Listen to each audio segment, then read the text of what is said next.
my name is Dr. Steve Parson. I'm a local pastor in Richmond, Virginia for 35 years. I pastor an inner city church, and actually I was one of the first Black American ministers on BET national cable years ago.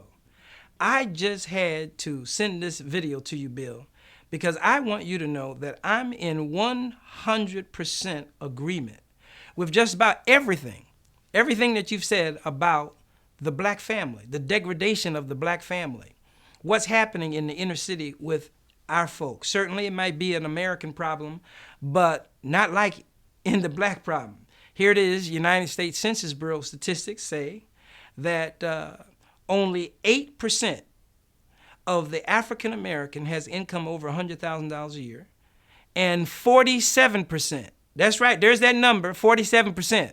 But see, I can talk about it because I'm black, okay? 47% of our people have income less than $30,000 a year. Again, according to the United States Census Bureau statistics, that's the poorest of any ethnic race in America. Now, the question is why? Well, the primary reason is that we're dying. There's a moral decay, as you mentioned, even with the entrepreneurs in our community. You know who the entrepreneurs are in the black community? The drug dealers and the hip hop artists. Are you with me? But all of the rhetoric and all of the words that they're feeding our young people, it's just incredible. We're killing our babies with abortion, okay, which actually is black genocide. Okay, as you mentioned, over 70% of our women are having babies out of wedlock. Okay, it's just incredible. And then, as you said, we have these so-called leaders, you know, the Al Sharptons and the Jesse Jacksons aren't saying one word about it. You know, they're actually taking advantage of things where they can get in the newspaper, as far as I'm concerned. Okay, but I'm saying, Bill, be encouraged. Okay, and I want you to know that there's people like Harriet Tubman. Remember Harriet Tubman? She was known as the modern day Moses. Well, you know, she said her motto was, I freed 1,000 slaves, but I would have freed 1,000 more if they only knew that they were slaves. It makes me think of the book Ethnic America by Thomas Sowell, you know, the economist.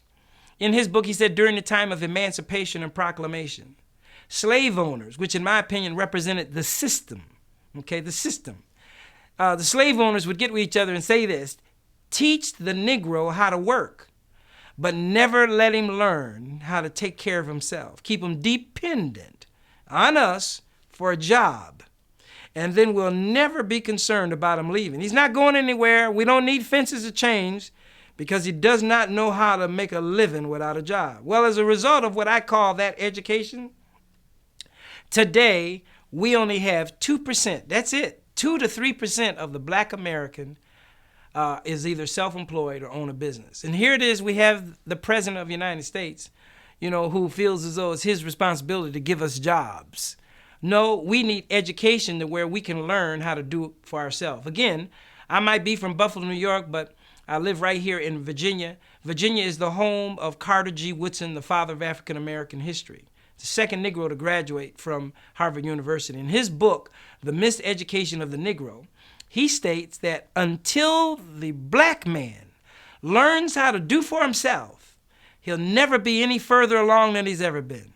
So, Bill, we've got to do something. We're doing something. Again, I'm 35 years in the inner city. We're teaching people how to be self-employed. We're teaching people how to do for themselves. We're teaching people to get out of this welfare mentality.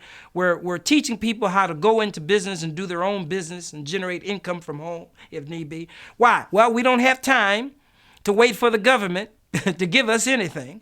We don't have time for even people to come into our communities and create businesses which create jobs. We've got to do for ourselves. And as Christians, I'm telling you, we've got God's ability to generate and get and do for ourselves, and bless God, that's what we're doing. So again, Bill, I just had to send this to you. We might not all look alike and we don't all think alike, but I'll tell you one thing, that I'm for you, and it's just a shame that we had to have a Caucasian man speak up and speak out with what we need to do in our own community.